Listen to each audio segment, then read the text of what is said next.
Madam nimemwona. Hi, Madam Hello. Givinji. Hi, how are you? Very good. Yeah, sorry for the mishap. It's okay. We Yeah. understand. Okay, Stanley, can you hear me? Yes. You can? Okay. Only we are only two. I cannot see anyone else. We are just the two of us now. I can't even see you. I can just hear you.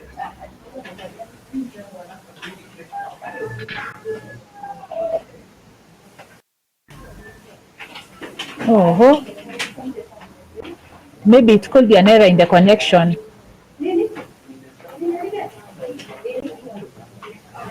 Stanley, Yes.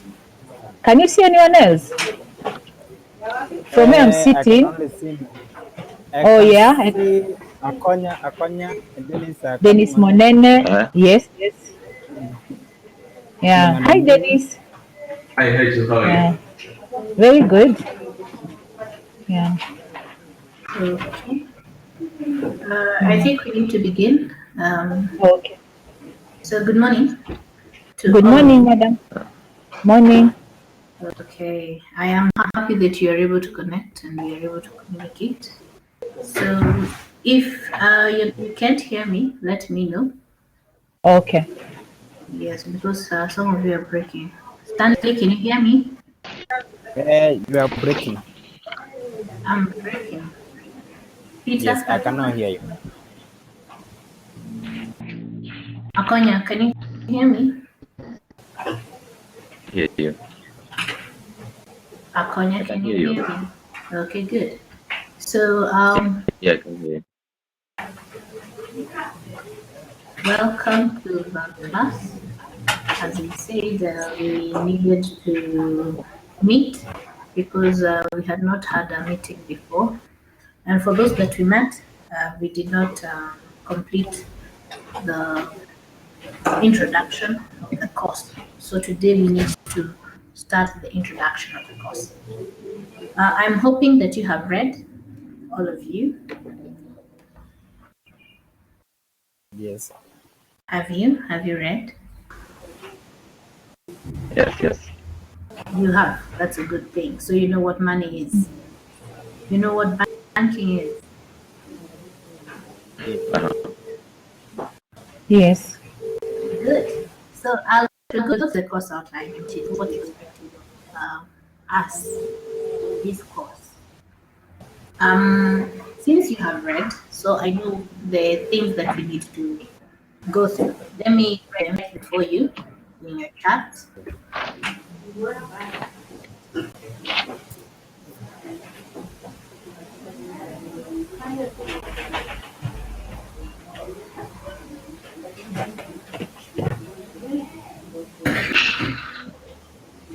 Oh, we'll start with the topic money. What is money? What is money?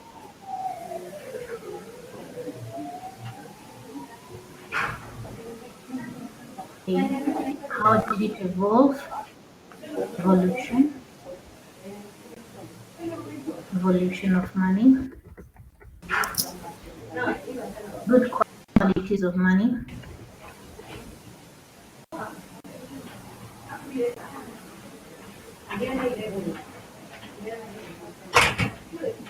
Good qualities of function of money.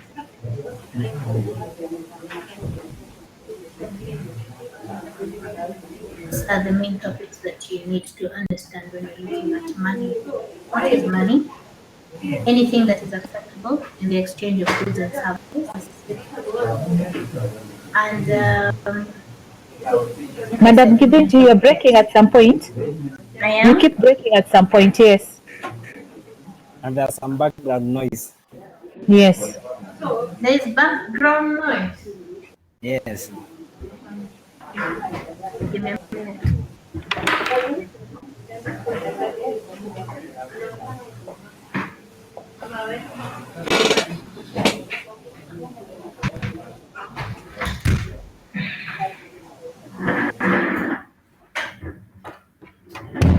Hello, can you hear me now?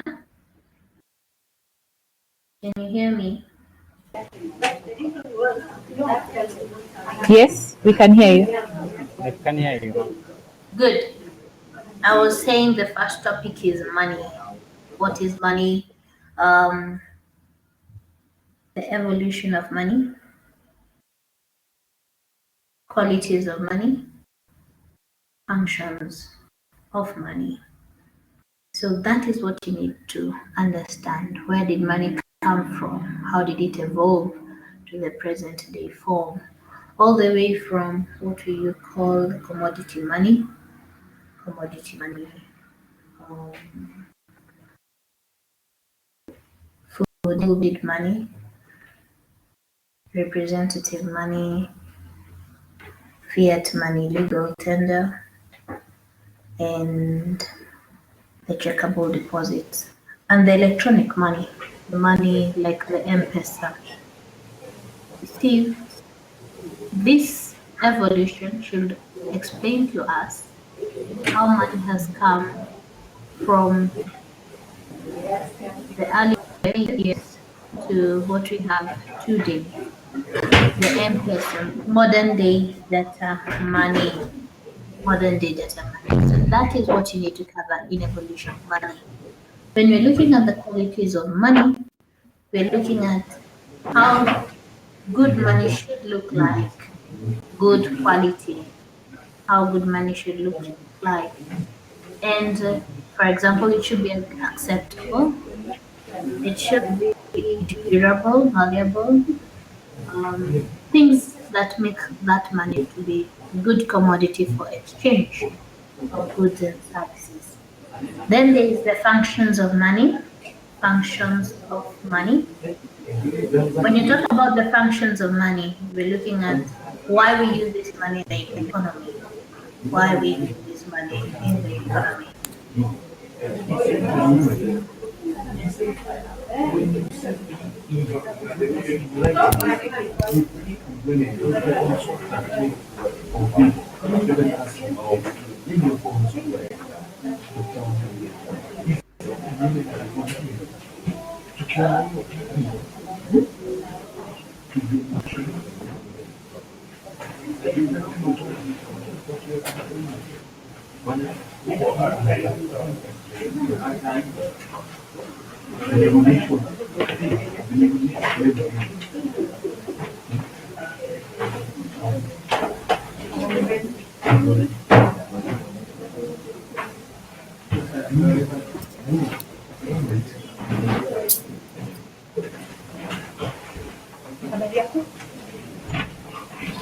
Niko class.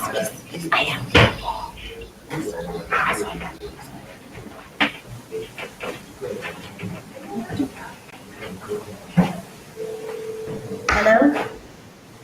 Hello, Madam Divinci, I can hear you. Hello. Yes. You can hear me. Can you hear me? Yes. Yes, we can hear you. Good. So we were talking about money, and I have explained to you what is expected from us when you're talking about the evolution of money, good qualities of money, and the functions of money. But before we had money, we had what we call barter trade. Barter trade. Barter trade, yes.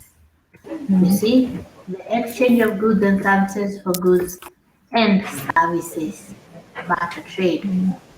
So you need to understand what are the advantages and disadvantages of this barter trade. Do we have barter trade in the modern day life? Yes, of course we do. We Yes. have the people who come around the estates to exchange goods for goods. Is that barter trade? Yes. It is barter trade. You don't have to use money. But since it was hectic, there are very many disadvantages of this barter trade. And especially the biggest problem of barter trade was the double coincidence of wants. Double coincidence of wants. You must have what I need and I must have what you need. So that alone enabled people to trade. Better trade enabled people to exchange goods for good. But it was very tedious and it came with very many disadvantages. So people opted to come with a common unit called money in which it could be used to exchange goods and services, and also in the settlement of debt. Now, you need to understand the advantages and disadvantages of barter trade and how it led to the evolution of the modern day money, the money that we have. And that once you understand that, you'll have covered the topic money. Because we had barter trade before, and after we had the barter trade, we came with a common unit called money. That is what we need, that commodity, which is easily acceptable and moves from one person to the other. It will be very important for us to understand this as money in banking students.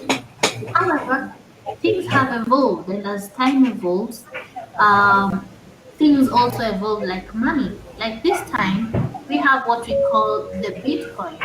Bitcoin. Have you heard about the Bitcoin? Any of you? Yes.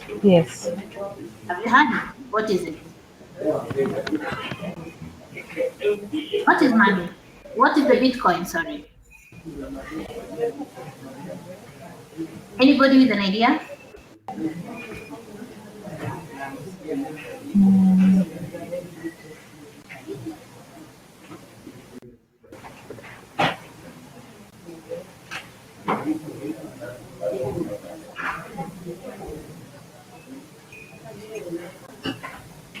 Hello, can you hear me? Any of you, can you hear me? Yes.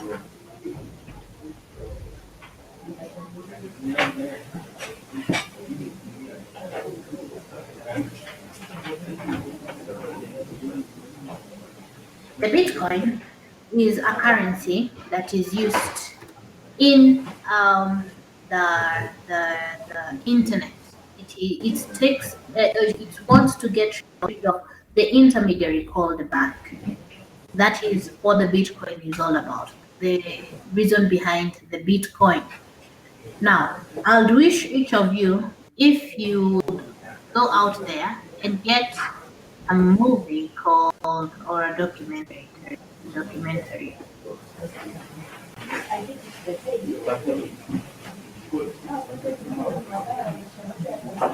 Mhm.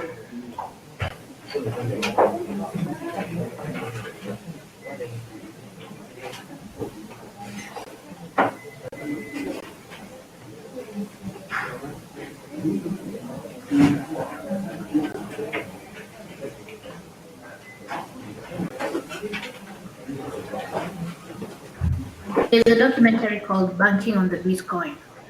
It is the latest development. It tries to explain the latest development in the monetary policy where we are using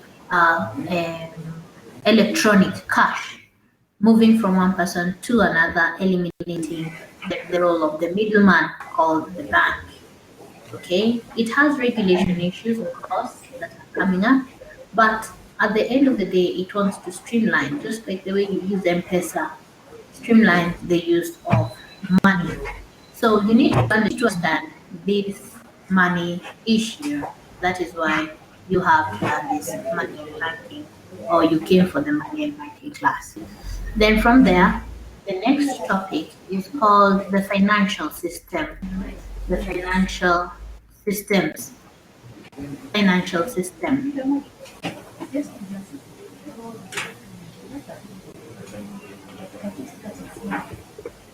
The financial system.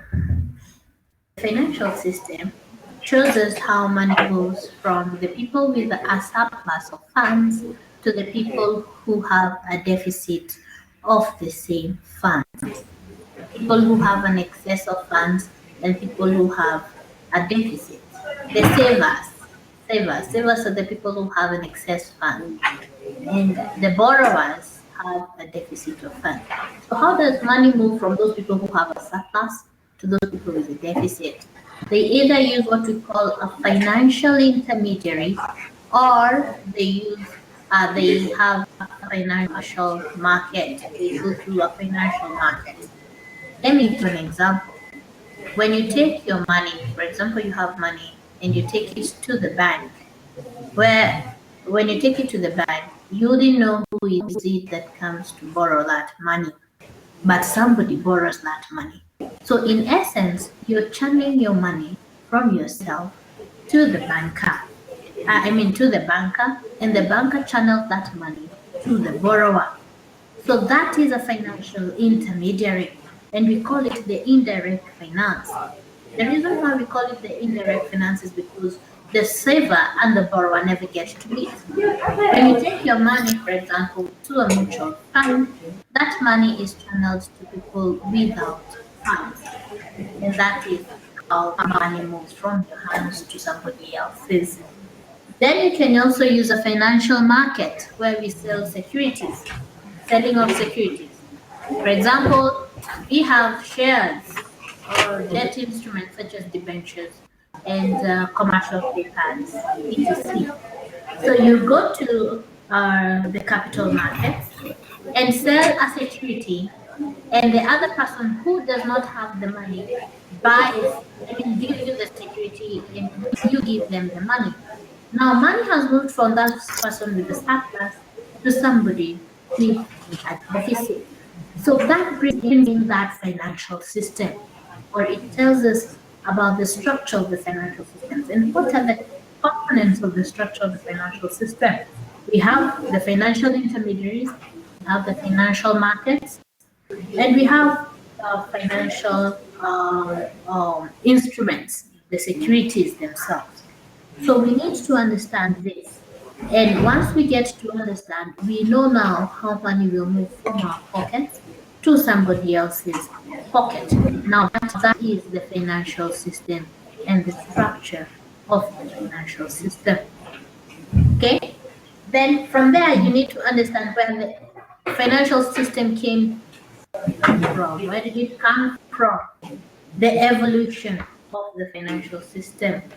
We had what we call the ancient practices, the Italian bankers, and the Dutch finance.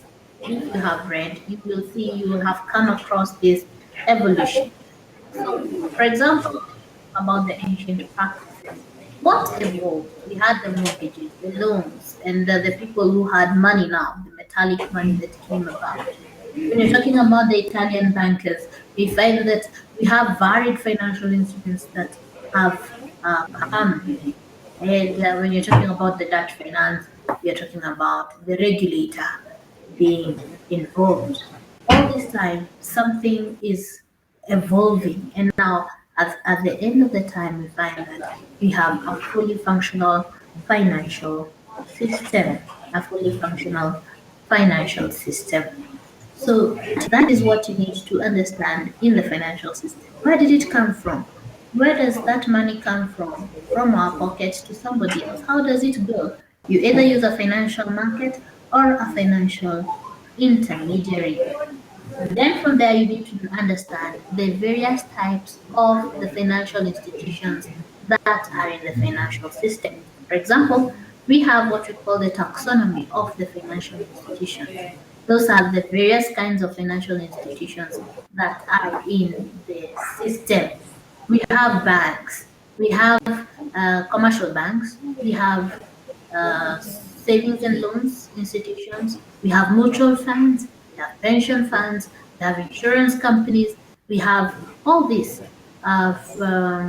investment banks, etc. You see, they give us the various kinds of institutions that are in the financial market, in the financial system. They assist us in channeling our savings and money moving from our pocket to another person's pocket. Let me give you an example. When you're talking about a mutual fund, how does it work? We come together, we give the money to the mutual fund. The mutual fund now gives this money to somebody else. And therefore, we find that there is some connection between you and the borrower, but through a financial institution called a mutual fund. That is what we have in the financial systems. You also need to understand the difference between a bank-based and a market-based financial system once you understand that. Now, if you have many of your business institutions getting their funds from the commercial banks. We find that being a bank-based financial institution. But if most of the firms get their funds from um, financial markets, for example, if you have a small institution, you can sell and buy shares and you get funded for your institution. I mean, in your institution, we call that a market-based financial system. Financial system. So you need to understand the difference between the bank-based and the market-based financial systems. That is what you have. Then after that, I need you to understand about the commercial banks. What are commercial banks? The commercial banks, being the biggest financial institutions in any given economy, need to you need to understand their role in the economy of the commercial banks. We have, when you look at the taxonomy of the financial institutions or financial intermediaries, you'll find there are various financial institutions. However, we have various what do you call them? The commercial banks will be the biggest, or the one that holds the backbone of the financial system. Okay. Now, can you hear me? We went blank. Yes. Yes. You can hear me? Yes. Okay. Good.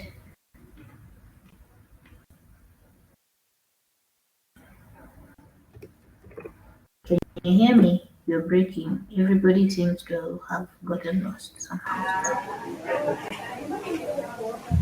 Give me a minute. Can you hear me? Yeah. Yeah. Yeah. How can I share with me? They can.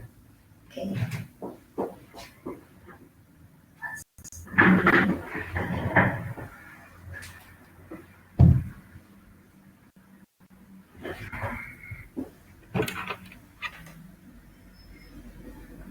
Is it clear? Okay. Hello? Hello? Hello. Yeah, good. At least you can hear me. Okay. Now we were talking about the financial system and what you should understand about the financial system. I said basically it is a system or a platform in which money moves from our pocket to somebody else's pocket. That is what a financial system essentially does. And you need to understand about the various financial intermediaries that are involved in the transfer of funds from our pockets to somebody else's pockets, the taxonomy of the financial intermediaries. Now, the biggest financial institution is the bank. The commercial banks, they're the backbone of any given economy. And there are various types of commercial banks, and these various types of commercial banks tell us um, um, are differentiated by how they are ran, how they are formulated, etc. For example, let me give you an example. If you're talking about Gulf African Bank and Equity Bank, those are two different banks, but they are giving us the same service, but they are run differently. Gulf African Bank is an Islamic bank following the Islamic Sharia law. And when you're talking about Barclays Bank, it is an international bank. And it is so totally different from our normal equity bank. Our equity, we call them the community banks. We also have development banks like African Development Bank, Asian Development Banks. They perform different roles in any given economy. They are different banks. But do they do the same thing? Yes, they do essentially do the same thing, but under different or differentiated roles and management as well. Once we are done understanding about the various commercial banks they have, we need to look at the organizational structure. How are these organizations governed? If it's a bank, who's at the helm and who goes there at the bottom? Because we need to understand what is the role of each of those people who are involved in the management of commercial banks. Let me give an example. Some banks would have shareholders. If it is a limited company, they have shareholders. They have the CEO, the board of directors, the CEO. Then we have the various directors who govern different functions of these commercial banks. And then when some that have branches, you will have different people in that branch doing different roles. Like we have branch managers, operational managers. We also have the tellers. We have the people who are loan officers. And that's a whole chain. And that gives us the organizational structure of that bank. But the essential thing that we need to understand is that there is a closely knit way of doing things in the banking world. This is because they're dealing with people's money. And this money, they must take care of it. So the CEO must know what his tellers are doing on any given day. And there's always a military kind of communication that runs from the branches all the way to their headquarters because they need to take care of people's money not to get lost. That is the organizational structure. The banking structure also has various activities that go on. If you go to a bank, you will know very well that there are various sections in the banking sector. You could all go to a bank, but people move to the corporate sector, others are going to the microfinance sector, others are going to the regular or the retail sector. Some are going to be served in the private sector, all in the same bank, but we have differentiated products for different people. For example, let me give an example of an account. A corporate has different things that they do with the bank. You find that they are given different functions or a differentiated product from an individual, let's say you and me. They, for example, will be given a salary processing service, something you and me will not really need or will not have. That is differentiated. That gives them something different. So we will see the different activities of commercial banks, the private banking, corporate banking, and all those. Then we will look at the diversified activities of commercial banks. What are the diversified activities of commercial banks? They are activities on the bank that give us the extra coins for the bank. They give us the extra coin to the bank. For example, we can have international banking. You would start a bank, for example, let's give an example of Equity Bank in Kenya. We have a bank, then this bank opened up its doors and now it has moved to different countries. It is in Southern Sudan, isn't it? So we see that they have gone into Southern Sudan to enhance their profits and their profit making in these other subsidiaries out there. So once we understand that, we look at the various diversified activities that are there, the diversified activities that are there in those commercial banks. The international banking, the off-balance sheet transactions, the universal banking, the retail and wholesale banking, like that. You see that. Okay. Once you're done with that, you need to look at the differences between commercial banks and non-bank financial institutions. For example, if you look at a commercial bank, how is it different from a SACCO? How is it different from a SACCO? See, they might perform the same roles, but differently. For example, in a SACCO, you must be a member. In a bank, you're not a member. You're either a depositor or a borrower from this bank, but you're not a member, really. So do you see the differences between the commercial banks and the non-bank financial institutions? Then we look at the general functions of commercial banks. What do we mean by general functions of commercial banks? What happens or what you do as a commercial bank? What you do as a commercial bank?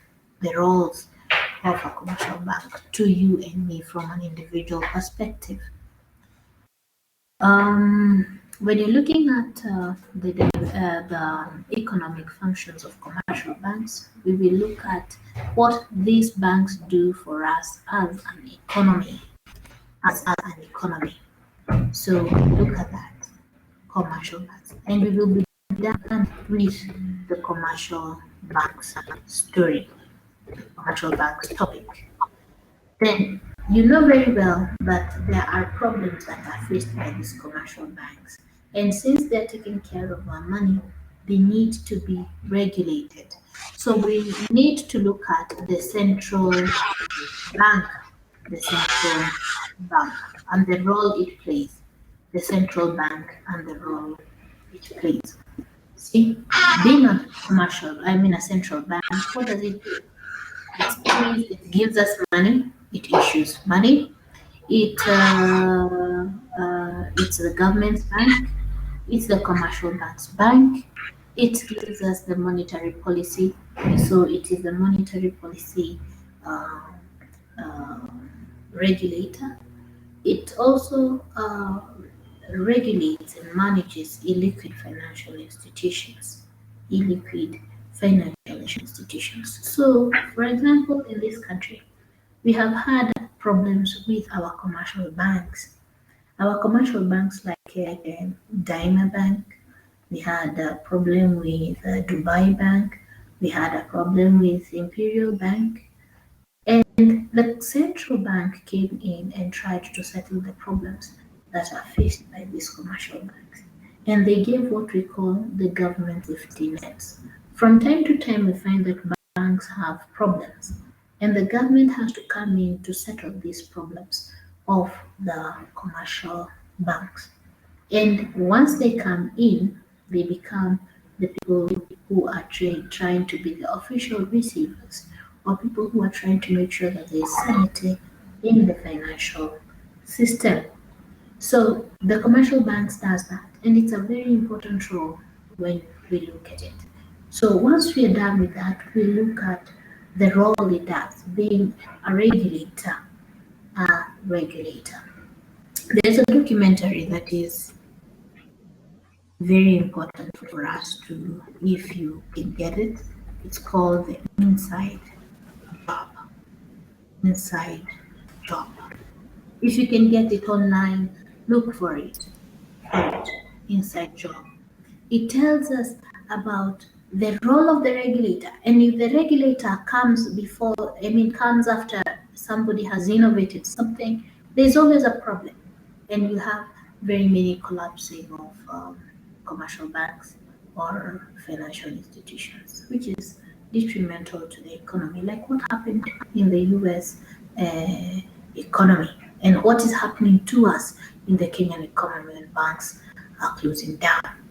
Then, once we are done with that, we need to look at the demand theory. The demand theory. The demand theory. The demand theory. The demand theory tells us about why we need money in our pockets. Why we need money in our pockets. Of course, money being the essential thing that runs the economy or the financial system, the blood in the financial system needs to be taken care of. And therefore, we need to understand why people want money in their pockets. And we have what we call the Ivan Fisher's theory, the Cambridge theory, the Keynesian theory, and the Fisher's theory of money demand. All those theories tell us why people want money in their pockets. Once you're done with that, we need to understand about money supply. Money supply. That is the other topic that we need to look at. Money supply is essentially the role of the central bank. But is that the only money that is in circulation? Absolutely not. Money supply is money that has been um, given to us as the high powered money, the hard coins that we have that are both in the currency, the currency that we hold, and in the reserves in the commercial banks. But this is multiplied. If you look at one of the functions of commercial banks, the role of commercial banks, the biggest functions is called the credit creation process. And through the credit creation process, we have the money multiplier. The money multiplier. Money multiplies in many ways. And once it multiplies, we have the essential money supply. So you need to look at the determinants of money supply by very looking at the uh, the money multiplier. What affects the money multiplier is the determinant of money supply. The public, the commercial banks, and the bank itself. They all affect how money moves in the economy. Then we will look, last but not least, we will look at the financial markets. The financial markets. Once we are done looking at the financial money, the money supply, we will look at the financial markets. What are the financial markets? If you look at what we had in the beginning when we're talking about all the natural systems, we talked about the financial intermediaries and the financial markets. Things that help us, or platforms that help us move money from our pockets to people with less money, the borrowers. You can look at the platform where we sell the securities. I gave you an example. If, for example, a company wants to sell its shares, it means it does not have money. It wants you to fund that money, that institution. So they offer you a paper, which is a financial obligation, which is the financial securities we're talking about, to you, and you will give them the funds. That is why we are calling it the direct supply, the direct finance. And this is the financial market. This is the financial market, a platform in which those securities are traded. A market is where people, buyers and sellers meet. When we talk about financial markets, is where the buyers and sellers of financial instruments meet and exchange financial securities for money. And once we are done with what we have talked about, we will have covered money and banking. Money and banking. Okay? Yes. The cuts are, I hope you have done your cuts. The cuts are out of 30, they are 30% because it's 30% of your coursework, and your exams constitute 70%. 70%. Total of 100%. 100%. So I am hoping that you have started doing your cards, and if you have a problem, you can ask right now. That can be clarified. Hello? Is, hello?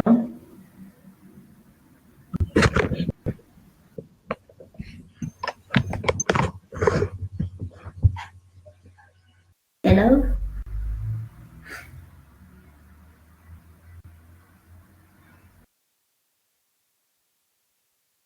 Hello? Are you still there?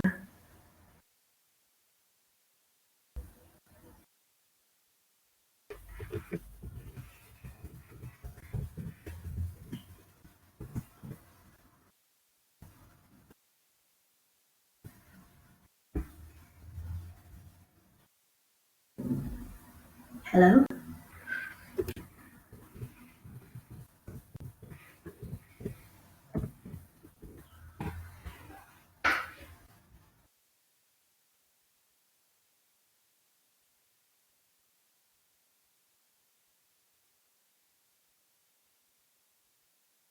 Hello?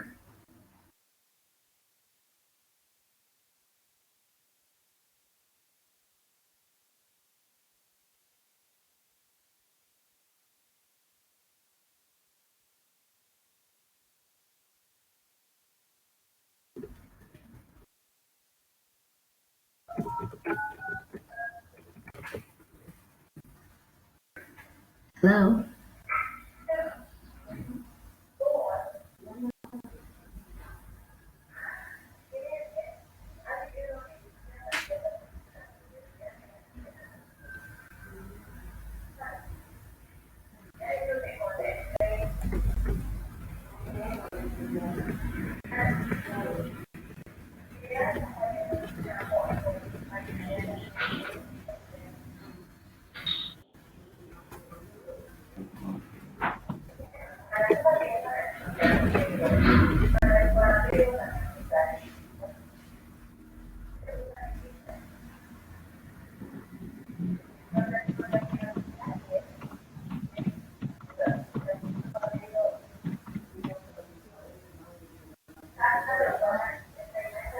Hello?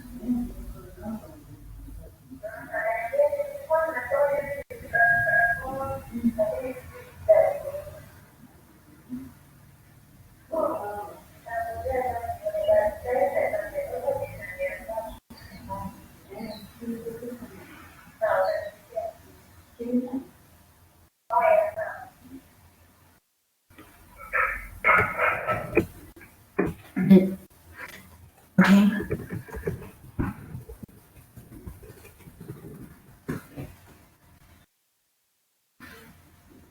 Sorry? Nani mimi? Awe kunywa. Ati? Oh. Ni. Wapi ki? Oh, ki iko hapa. Iko wapi ki? Nitatoka. I'm done actually. Enough. Hello? Hello?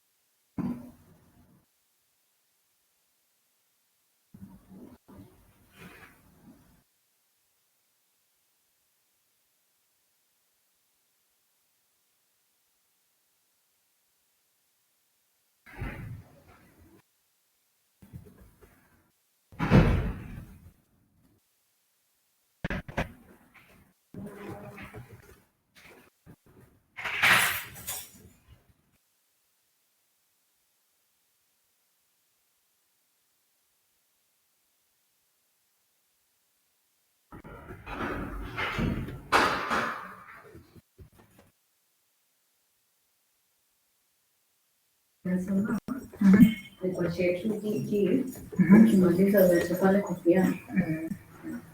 okay. Oh, that's it. Okay.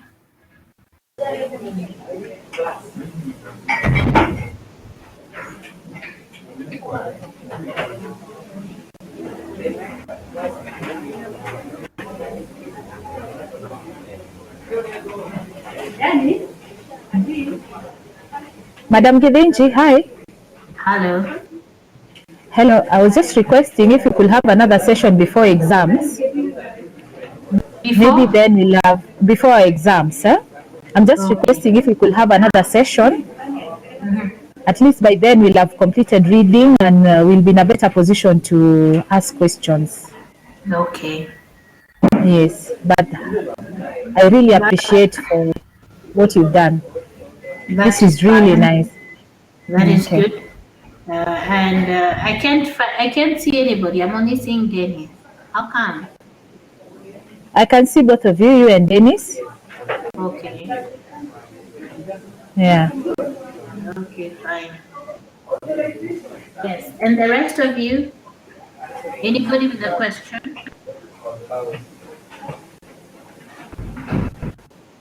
Anybody with a question?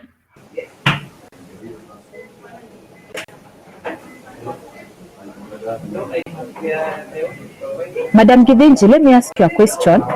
Yes. Kindly differentiate between money market instruments and capital market. I don't know, for some reason I usually mix them up. The money market is those instruments that last or their duration is less than 1 year. And capital markets grow beyond 1 year. Than That 1 is year. the difference. Let me give an example. Like when you're talking about 30-day treasury bills and bonds, those are money market instruments. They last for less than 1 year. But if you're talking about a share, you will stay with it for more than 1 year, and it will be used for funding that way for more than 1 year. So that is a Market. capital market instrument. Yes. Thank you, madam. You're welcome.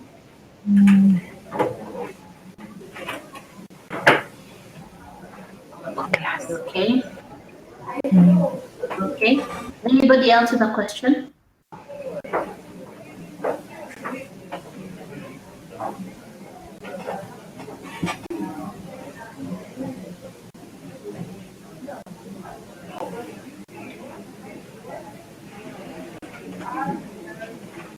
Madam Gidinchi, are you seeing any other person?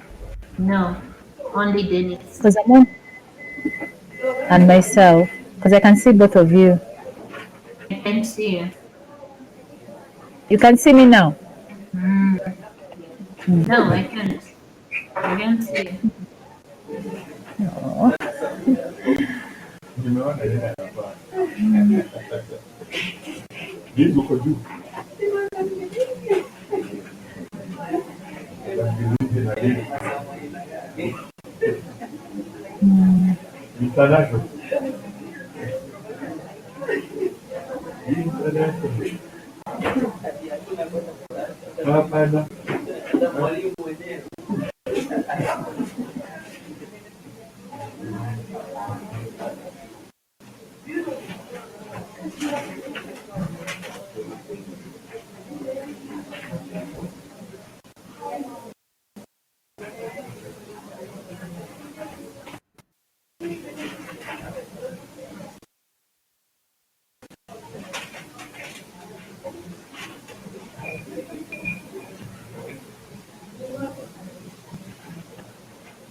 Hey.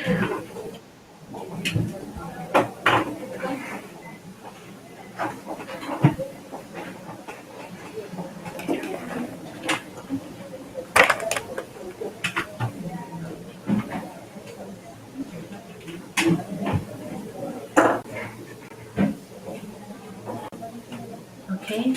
Anyone with a question? Thus far? Anyone with a question?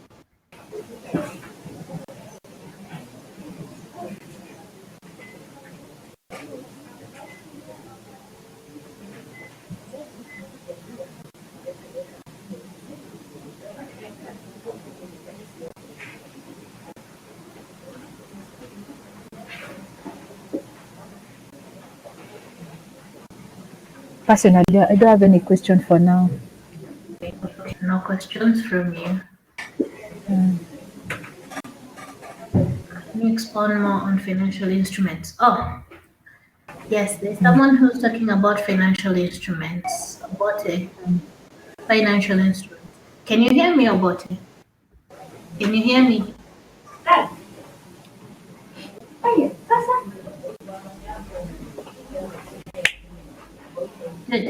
Oh, when you're talking about financial instruments, we're talking about those financial obligations that are given to someone in exchange for funds.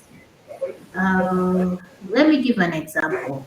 We have what we call the debt instruments, equity instruments, and financial service instruments.